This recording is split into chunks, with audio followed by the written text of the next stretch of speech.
صباح الفل. صباح الفل. النهارده هنتكلم عن جينزي. ايوه.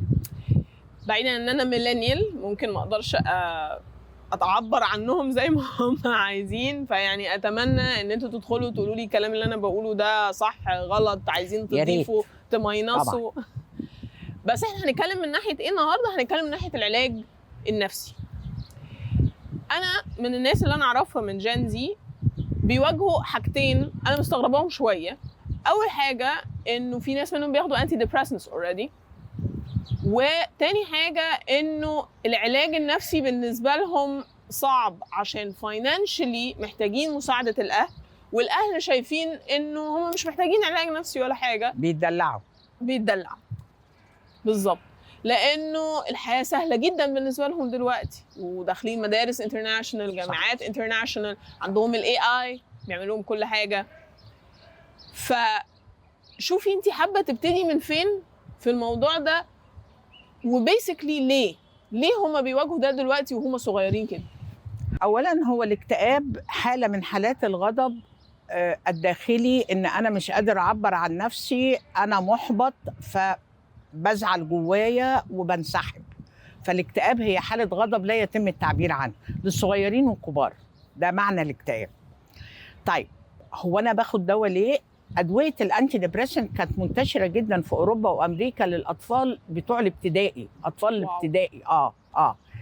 احنا عندنا هنا في منطقه في مصر، عشان اتكلم على تجربتي ما كانش فيه الكلام ده خالص.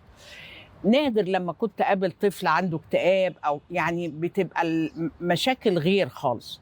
دلوقتي بقى منتشر اطفال مراهقين، الاجيال بتاعه الجامعه والثانوي واللي لسه متخرجين، يعني اللي هم ابدأي بقى من 12 سنه او 9 سنين وانت طالعه. طيب هو ليه الغضب بقى موجود كده؟ لان ما بقاش في حد يسمع يا ندى. يعني اكتر حاجه ممكن تخلي اي حد يستقبل مرضي ان انا اقول فالاهالي اللي طول الوقت بيقولوا انا بدي وبعلم وبدفع وبعمل كل ده، بيخلوا الولاد يسكتوا، كاني مش من حقي اقول ما انا مدفوع لي. اصل انا مش عربيه بتحط فيها البنزين، على فكره انا بحس.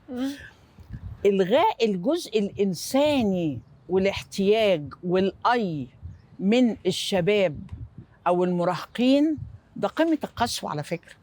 مش من حقك تزعل ومش من حقك تشتكي. انت اصلا كفايه اللي احنا بناكلك ونعلمك ونفسحك وحاجات كده. اصلا انت اللي عايز ده مش انا. يعني المشكله هنا ايه؟ ان الاهل شايفين ايه اللي يشبع ولادهم، واولادهم مش شبعانين عشان مش هو ده اللي هم عايزينه. انت فاهمه؟ كانك حاطه فيشه الغساله في الثلاجه. يعني ميس كوميونيكيشن مثلا. ما انت مش عارفه، انت مش مستقبله الفيشه دي عشان تشغلي الخلاط تحطيها في الخلاط. يعني الخط مش مفتوح رايح بالظبط كده، بتحطي الاجابه في المكان اللي مش مناسب. طيب هم ليه الولاد بياخدوا انتي ديبريسنت؟ لان ببساطه ارخص بالنسبه للعلاج النفسي. طبعا انت بتروحي تاخدي علبه بكذا، بنخلص بنكمل بيها في الشهر. لكن العلاج النفسي جلسات مستمره، لانها بتعمل تقييم شخصيه وحدوته تانية. الاهل مش هيدفعوا في العلاج النفسي غالي. الا لو الولاد جالهم مرض. مرض ملموس، يعني الاهل يبقوا شايفين يعني مثلا بدا يدمن، بدا يجيله اعراض انسحاب، بدا يشوف هلاوس، ويعني لازم يجيله مرض عقلي عشان يصدقوا ان العيل ده بيقول بس خليني معلش انا هقاطعك. هو احنا حتى جيلنا احنا صعب علينا نتعالج نفسيا، مع ان احنا بنصرف على نفسنا الى حد ما. دي حقيقه، لانه ستيل غالي بالنسبه لنا. دي حقيقه على فكره، غالي في العالم. يعني الموضوع لازال صعب. طبعا انا معاكي، بس طبعا للاسف ان العلاج النفسي والاسنان حاجات ما بيدفع لهمش الانشورنس، لانه بياخد مده وبياخد اجراءات وكده. لكن خلينا هنا، ازاي انا كأم وكأب لو عندي شاب في الزي بتاعك اتعامل معاه ازاي لما يقول لي انا باخد انتي ديبريسنت؟ انا ما اعرفش، ساعدوا ولادكم يقولوا اي، بلاش تلوموهم على الوجع. ما هو لما بيقع ويتكسر ما بتلومهوش، ليه لما بيزعل بتلومه؟ ما هي دي حاجة مهمة، انتوا ليه بتعملوا كده؟ يعني انا هركز على نفسي ولا على العيل دنيتي كله ده؟ ممكن يكونوا هم حاسين ان هم عايزين يسلتوا ايديهم من انه احنا السبب في ده، انه لا فانت الاحساس مش محتاج. بالتقصير، اوكي يا بنتي، احساس بالذنب، وده وقته، يعني ده وقته. يعني ايه ال انا اسفه جدا، انا هرجع للطلاق بقى. يعني طب انتوا ما اتطلقتوش، تمام يا كريمه، بس انتوا منكدين عليهم عيشتهم.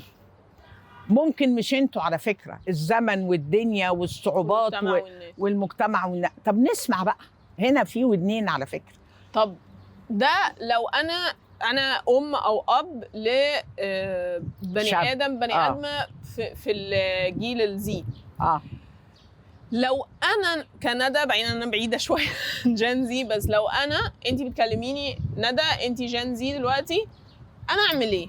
سيبك من الناس اللي حواليا، انا اتصرف ازاي مع الناس اللي شويه بيقللوا من قيمه الوجع النفسي اللي انا فيه؟ بصي، انا رايي انك لا تتوقفي عن الاي، وانك ما تتكسفيش وما تحرجيش وما تحسيش بالذنب. انا مش عايزه اوجع ابويا وامي، لا بصراحه يتوجعوا، وحقي ان انا اقول ده. مش عايزين يشيلوا ده يدفعوا فلوس، مش عايزين يدفعوا فلوس يسيبوني اهيا بقى، ما يقرفونيش. يعني ابقى عيانه ويحسسوني بالذنب؟ يا وحشه يا عيانه. واشمعنى ما بيتقاليش كده لما رجلي بتتكسر؟ يا وحشه يا عيانه. فكونسبت احترام الوجع النفسي او الالام النفسيه عند الشباب، بلاش نقول كل ده، الضغوط النفسيه. لان خدي بالك ان السوشيال ميديا ضغط على الشباب، وخصوصا الشباب الصغير. انت امتى تعمل المليون؟ انت امتى تعمل الشركه؟ انت امتى تسافر بره؟ هو ليه ما انا مضغوط على. طب ما تيجي تقعد معايا نعمل كيك ونشوف نقدر عليه، ونمشي خطوه خطوه وناخد نفس وننزل نقعد في حته. بالظبط. حد يسمعني بيحب يقول لي بشويش بهداوه، ما تنطش، هتقع، هتتكسر. حد بيحبني. يعني بيسكلي انا احترم وجعي واقوله واعترف بيه عشان اللي قدامي يحترمه ويعترف بيه. بالظبط. وانا قلت قبل كده يا ندى، بالتواصل الغير لفظي، لو انا مصدق ان انا اللي قدامي هيصدقني. لو انا طول الوقت بقول انا تمام وعندي وموجوع، محدش هيصدقني، لان انا هنا ببعت دبل مسجز. انا موجوع، لا انا مش موجوع. ما تركز، بعمل ايرور عند اللي قدام. بالظبط كده. لا وعند نفسك على فكره، لان انت كمان بتقولي هو انا موجوع بجد ولا لا. ما تلخبطيش نفسك. انا عايزه اقول لك على حاجه الحقيقه